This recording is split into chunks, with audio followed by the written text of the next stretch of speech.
I'm here at a pedestrian crossing section this afternoon, and I want to discuss this installation here of the integrated directional indicators and the pad here also of the integrated warning tactile ground surface indicators, or TGSIs.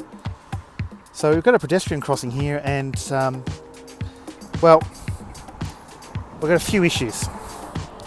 We've got many different types of tactile ground surface indicators, and what I mean by that is we've got some ceramic directional tiles here, we've got a fiberglass product, and all of these products have different slip resistant characteristics.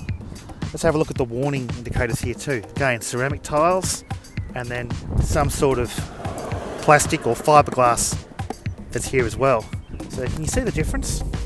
This product here's got that finish, and that one's got this bar, which is how it gains its slip resistance. Now there's a couple of issues here. Let's start with the very obvious.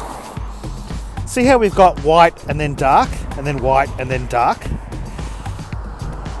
What stands out most?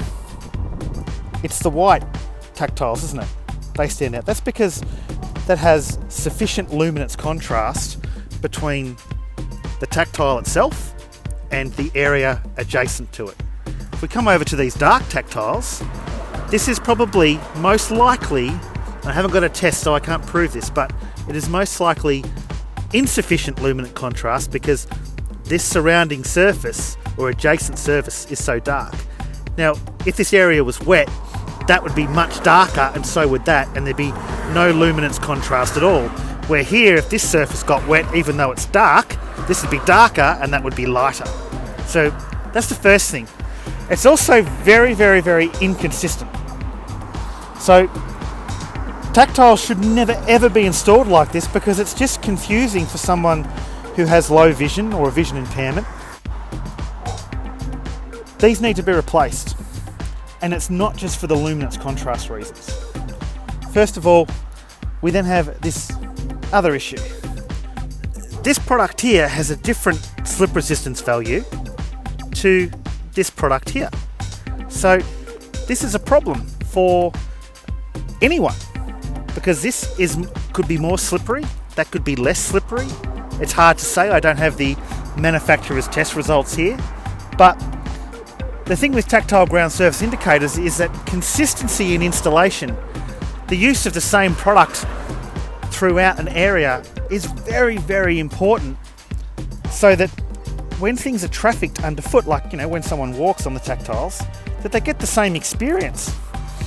I mean, this pad here we've even got these big gaps between this tactile surface and that. So that's a problem. These ones here, the tactiles have actually sunken into the surface, which means that the raised truncated bar here on the directional tactile, that's not locatable by tactile means, felt underfoot. So this is non-conforming, is that the actual pad is lower than the finished surface it's installed on.